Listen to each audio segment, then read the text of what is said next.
Hi, happy live Tuesday. We are answering your questions.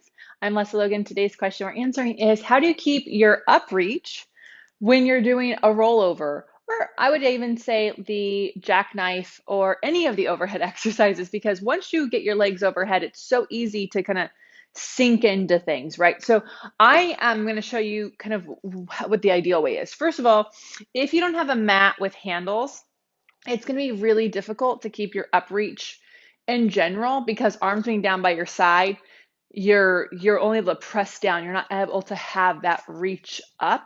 So if you don't have a mat with handles, if you can get yourself to a Cadillac where you have at least or a tower where you have the poles, so you can feel what that upreach is, where you reach into the poles, not pull on the poles, not hang on the poles. So most people, when they do the rollover or jackknife or corkscrew, when they take their legs overhead, this is where they kind of relax their arms. And then when the weight of the legs come down, then they're kind of pulling on the handles. So what you want to do is first, it's like you're doing a handstand.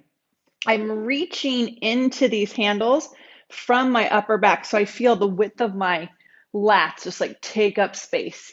So I reach into them. And then as I take my legs overhead, I'm still reaching, which means my legs right now don't get to the floor. It's my second rollover. And so the more I reach, the more I can try to get my legs to touch the floor. It's not the goal.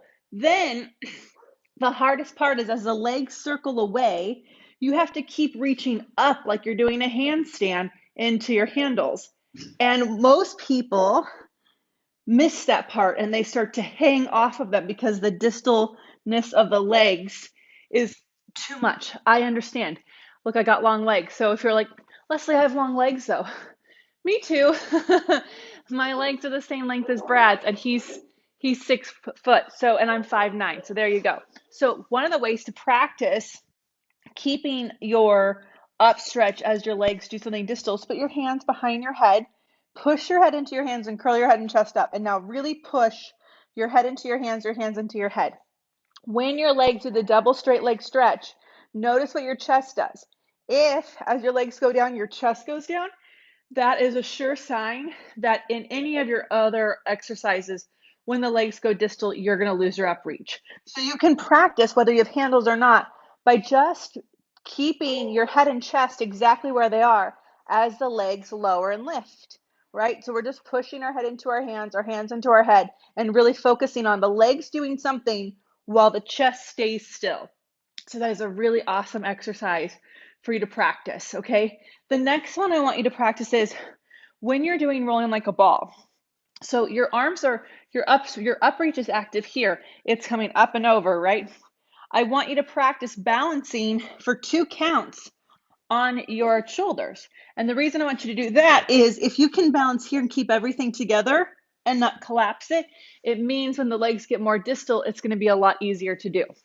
Now, a couple other things you can practice, because here's the deal. I don't practice makes habit. So if you just keep practicing your rollover over and over and over again, you're just going to get really upset with yourself if you keep hanging off of your handles. So I want you to, if you can, practice doing either a handstand or even an L pose at the wall. Yep, total yoga things, but practice it and feel that reach come from up here. I want you to do that. The next thing I really want you to practice is on your small barrel or your spine corrector, the arm series, reaching your arms overhead in that back bend without hanging off of your body. That's going to be super important. And then I actually want you to do your leg springs on the Cadillac or tower. We have all of these as tutorials.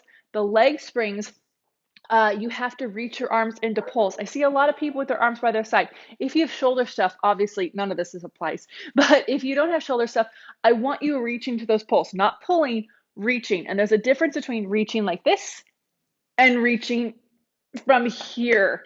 Okay, we want to keep space in here as much as possible. So those are your homework tips for keeping your up stretch or up reach and your rollover or any overhead exercises where the legs go distal. Lastly, give yourself some space and grace. It took me a long time to find my upreach, and I only could find it after I found my downreach. So if you don't have the downreach and you're fighting for the upreach, and all of these things don't make sense to you, you're not connecting to them, don't get frustrated. Just go, okay, let me figure out some downreach stuff. maybe when I have one of the others, then I can come back to this, right? And also just time. If you're only practicing a couple times a week, it's going to take you longer than if you could up your Pilates practice or Pilates homework, even if it's just the 5 minutes of exercises I told you today, every day or 5 times a week, right? So try to be a little bit more consistent and give yourself some practice room. Thank you for watching. Make sure you put questions in the comments because that's how we come up with your live tutorials. We love answering your questions, and we will see you next week.